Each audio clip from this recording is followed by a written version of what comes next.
Olá, seja muito bem-vindo. Olha só quem divulgou o seu relatório mais atualizado e fresquinho. Ele mesmo, o BTHF11.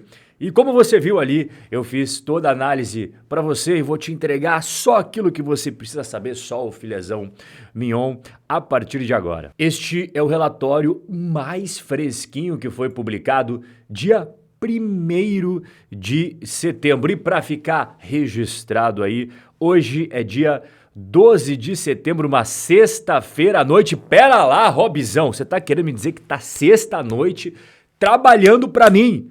É isso mesmo, meu caro. Você tá coberto de razão. Sexta à noite eu tô aqui fazendo análise para você e é claro que você que já é faixa preta deixou o dedo no like porque sabe que vem coisa boa pela frente. Você que é faixa branca, cara, se inscreve no canal. Mas não é para mim não, é para você não perder nenhuma análise. Ah, Rob, se eu não gostar, se você não gostar, sem dó nem piedade, você pode se desinscrever.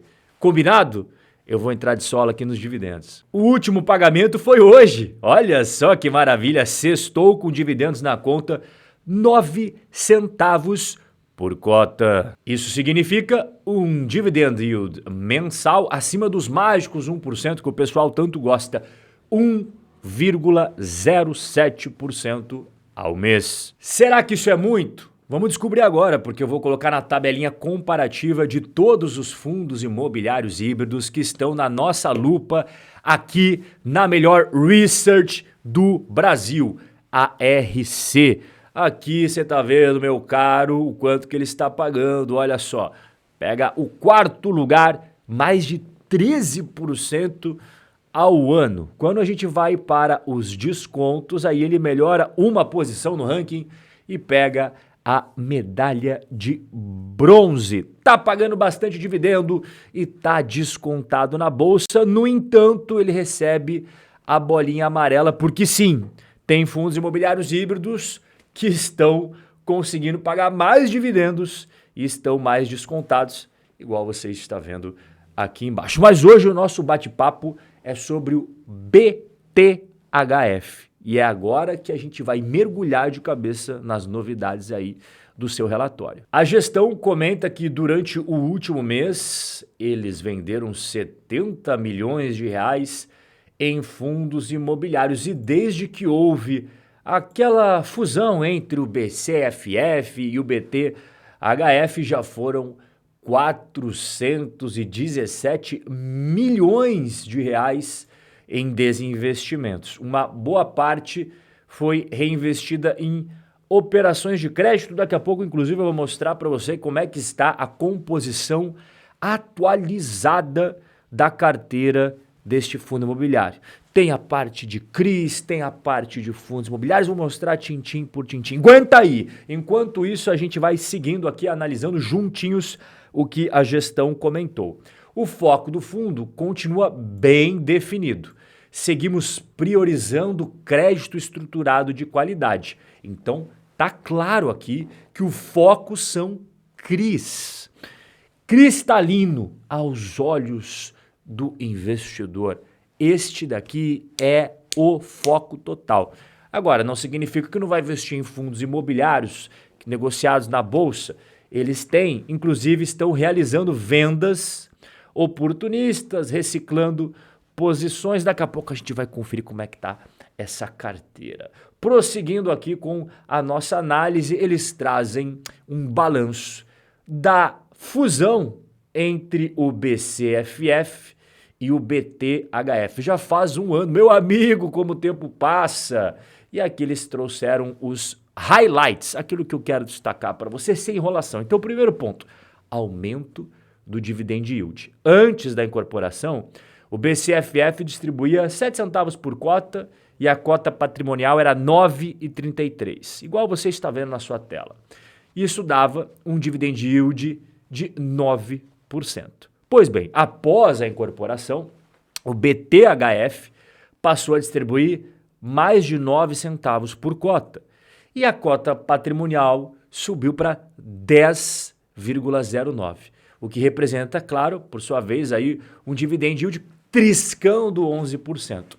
Então, você percebe que o primeiro ponto, aumento de dividendos, está evidente aos seus olhos. Yield na época do BCFF, aqui eu estou passando, opa, rabisquei em cima, vai ser difícil de você ver, 9% e teve um aumento de 21%, agora subindo para 10,9%. Eles também trazem aqui o comportamento da cota. Desde que houve a mudança, o BTHF ele teve uma trajetória de recuperação superior ao IFIX-FOF. Detalhe, IFIX-FOF não é o IFIX, é o IFIX especializado em acompanhar FOFs, fundos de fundos. Então não vamos confundir, é importante ressaltar isso daqui.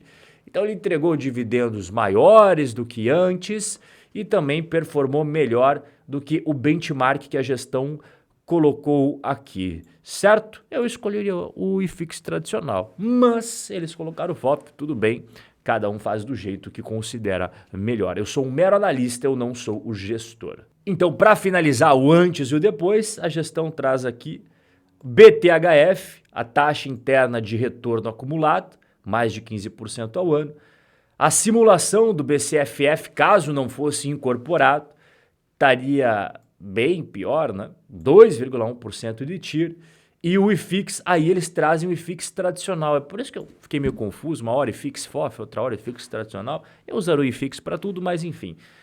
8,2%. Qual que é a minha opinião? Olha, tudo que eu vi antes e o que eu estou vendo agora, eu também fico com a impressão de que ele está melhor agora. Uma versão mais eficiente, uma versão mais robusta, com mais musculatura e com decisões melhores. É claro que é muito cedo ainda, mas daqui a pouco vamos até ver o VAR, né? Aquela época, épocas duras de rentabilidade, e o VAR mais recente, você vai ver que inspira mais confiança. Vamos continuar aqui com a nossa análise. Aqui até um detalhe importante, porque quando a gente fala em hedge fund, você tem que ter um equilíbrio, né? E tem alguns que não tem. Esse daqui, ele está apresentando uma carteira que eu gosto de ver, uma renda fixa metade da carteira, através da exposição a fundos imobiliários de papel e a CRIs puro sangue, sem contar aquele dinheiro em caixa, né, que não está correndo risco nenhum e está sendo muito bem remunerado com essa Selic a 15%. E a outra metade da pizza, eles investem em fundos imobiliários de tijolos e ativos reais, imóveis reais. Isso aqui é o que eu gosto de ver em um hedge fund de mercado imobiliário. É isso daqui. Tá? Bom, vamos prosseguir analisando. Temos agora a divisão específica em relação aos CRIs.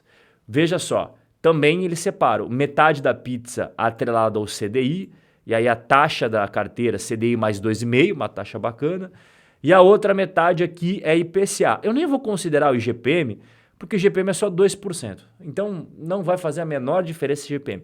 O que faz diferença aqui é o CDI e o IPCA. Na parte do IPCA, também tem uma remuneração elevada. Inclusive, preste atenção nessa remuneração aqui, ó, inflação mais 11%.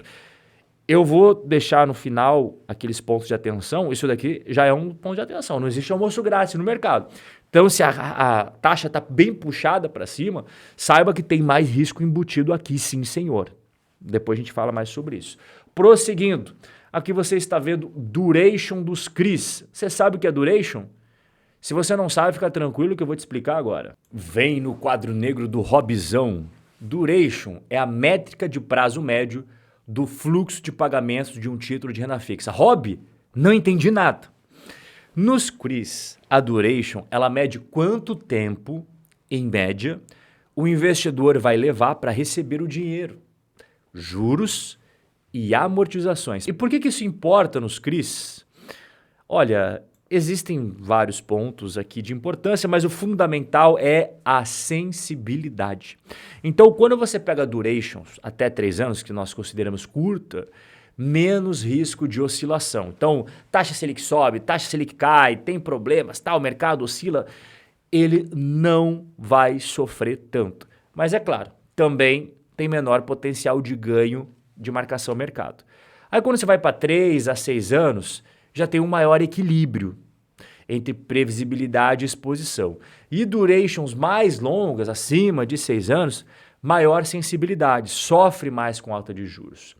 Então, o que você tem que sair sabendo sobre durations? Quanto mais curtinha a duration, mais protegido ele fica, mas também não tem aquele upside maneiro. Quanto mais longa a duration, mais o fundo pode ganhar com a marcação a mercado. E como que está a duration do nosso querido aqui? Tá na tela para você, olha só.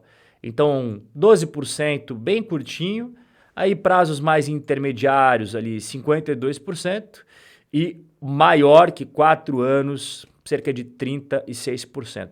Isso daqui é outro ponto que a gente vai conversar ao final, que merece atenção, porque como você está vendo, as durations têm prazos ali que fazem balançar mais, e quem é iniciante, quem não está preparado, pode ter uma dorzinha de barriga. Mas também tem a parte boa, né?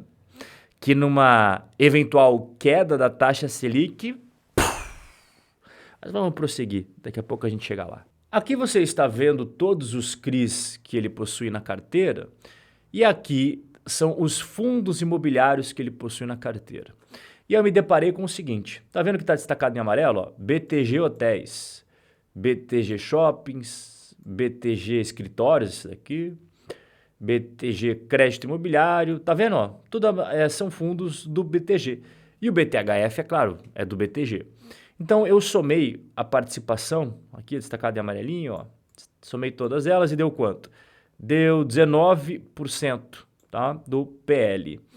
Pois bem, por que eu trago isso daqui? Porque não é algo exclusivo do BTHF, não é algo exclusivo de uma gestora, é algo inerente ao mercado de fundos imobiliários. A gente tem que ter uma conversa bem madura, bem adulta aqui, sobre os potenciais conflitos de interesse. Eu não gosto apenas de trazer uma análise para você, eu gosto sempre de te ensinar para você se tornar um investidor cada vez mais gabaritado, cada vez mais preparado. E potenciais conflitos de interesse existem em todo o mercado de fundos imobiliários. É por isso que vale a pena a gente estudar juntinhos a partir de agora. Algo que tem que ficar claro aqui é que conflitos de interesse não significam que eles vão acontecer obrigatoriamente. São possibilidades, são riscos que existem pela própria forma como o mercado de fundos imobiliários funciona. Não é culpa de um fundo específico, de um gestor em particular, é algo inerente ao mercado, está no jogo. E se você quer um cenário 100% livre de qualquer potencial conflito de interesses, cara, fundos imobiliários não são para você. Eu estou trazendo a realidade.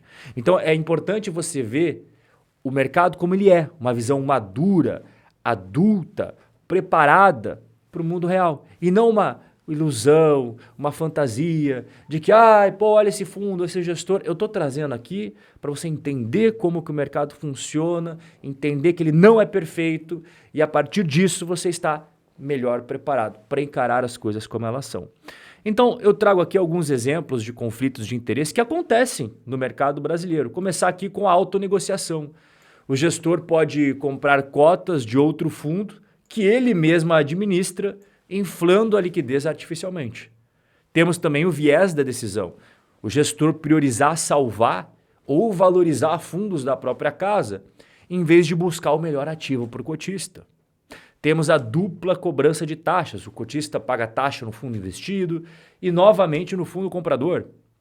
Prosseguindo, redução da independência. Limita a liberdade do gestor de vender a posição em momentos de estresse. Por quê? Porque ele não quer prejudicar outro fundo da própria casa. E para finalizar, nós temos a gestão de imagem. Compras podem ser feitas para evitar que um fundo da mesma gestora perca valor de mercado e não pelo mérito do ativo. Repito mais uma vez, isso daqui está inerentemente entrelaçado ao mercado de fundos imobiliários. Não tem um cenário onde não existam os potenciais conflitos de interesse. Você, como investidor astuto e inteligente que é, agora entendeu os vários exemplos que podem acontecer e sabe de antemão que não é uma fantasia, que não é um mundo perfeito. Esse é o mundo real. Com o conhecimento prévio, você não será pego de surpresa e mais, se desenvolve cada vez mais como investidor. E já puxo aqui os pontos positivos e pontos de atenção deste último relatório, dividend yield elevado, ponto muito positivo, ainda mais para a galera que adora um dividendo grandão aí, né? Carteira diversificada, expliquei para você, pô, a pizza tá bem divididinha, né? Renda fixa, renda variável, CRIs, tijolos, exposição direta, exposição indireta. Gostei muito desse asset allocation que a gestão fez aqui. E o histórico pós-fusão tá muito legal. Tá bem melhor. Daqui a pouco eu vou chamar o VAR. Já vai botando ele para aquecer que ele já vai entrar em cena, tá? A gente vai ver, você vai entender melhor essa questão da rentabilidade. Pontos de atenção. Expliquei para você o primeiro ponto em relação à duration. Ele tem ali uma parcela relevante com duration mais longa. Tem mais risco aqui. Lembra que eu falei, ó, IPCA aqui tá bem puxado. Isso significa que tem risco de crédito mais elevado, tá bom? Não existe almoço grátis no mercado. E o potencial conflito de interesse, a gente viu que tem vários fundos da própria casa, mas eu expliquei para você tudinho sobre isso daí, não é algo específico do BTG, é algo inerente ao mercado de fundos imobiliários. Então, mais importante que sair soltando a franga é você entender como que as coisas são no mundo real. E assim você consegue tomar decisões mais inteligentes com o seu dinheiro. Entenda uma coisa, não existe nenhum investimento perfeito no mercado. Nenhum. Quem tenta vender isso para você está te enganando. O que você deve fazer? Conhecer os prós e contras, as vantagens e desvantagens. E aí, com inteligência, colocar o dinheiro naqueles riscos que você aceita correr. Isso sim é uma postura madura, uma postura inteligente. E não de quem fica soltando a franga aí, só traz problemas, só fica fazendo escândalo e não traz soluções. A última vez que nós conversamos foi no dia 4 de julho. E o que será que eu falei naquela época sobre esse fundo imobiliário? Vamos rever juntos aqui? Temos tudo aqui já para nossa nota, recomendação e o viés da nossa visão sobre ele. Então a nota final vai ficar 7,5. E agora, qual será a minha nota e a minha recomendação? Antes a gente vai ver o VAR. Então a gente vai dividir o VAR em duas partes. Primeiro, a época que era o BCFF, desde 2012 até outubro de 2024. E você está vendo na tela que não foi legal, né? O IMAB em primeiro, CDI em segundo, IFIX em terceiro e o BCFF perdeu de lavada para todos. Bom, ele mudou e agora ele está na versão BTHF. E desde a mudança, como é que está a rentabilidade? Vamos dar uma olhadinha no VAR. Desde a mudança, ele está conseguindo uma medalha de prata. Mas ele está perdendo por IFIX, né? O IFIX está na liderança, mas o BTHF está ali coladinho, segundo lugar. Está ganhando do CDI, está ganhando do IMAB, mas está ficando para trás do mercado. Nota para esse resultado, 8. E nota para rentabilidade na sua nova versão, 9. A versão antiga não, né? A versão antiga foi bem ruim. A nova versão, medalha de prata, batendo IMAB, CDI, toma-lhe um 9. A recomendação no último bate-papo foi neutro e eu permaneço com a mesma recomendação. Você quer a minha ajuda para cuidar dos seus investimentos em fundos imobiliários, ações, renda fixa e investimentos no exterior? Então vem para a minha consultoria de investimentos. Primeiro link aqui embaixo, quando você clica, abre essa página aqui, ó. Essa é a página da RC Wealth, a minha consultoria. E você clica no botãozinho azul. Depois basta preencher o formulário, colocando o seu nome, o seu e-mail e o seu WhatsApp. O nosso bate-papo de hoje vai ficando por aqui.